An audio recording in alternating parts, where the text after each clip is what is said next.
Did you know the private, precious place you call home could be on public view for anyone in the world? I'm Kurt the Cyber Guy, and Google Maps is an amazing app with tons of helpful features, as you might readily agree with me.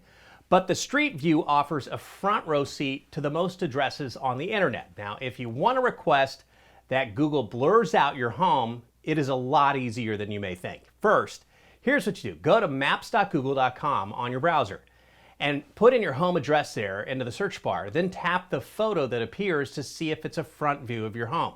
If it is, you can tap Report a Problem. It's a tiny little link, and use this map to adjust your home within the box in the screen.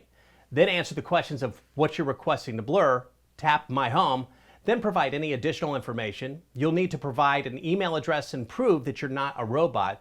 So then click Submit. While Google won't do this immediately, it usually takes just a few days. This is a great first step to take back your privacy and put it back in your own hands. If you want more tips on how to do this, head to cyberguy.com and sign up for my free newsletter.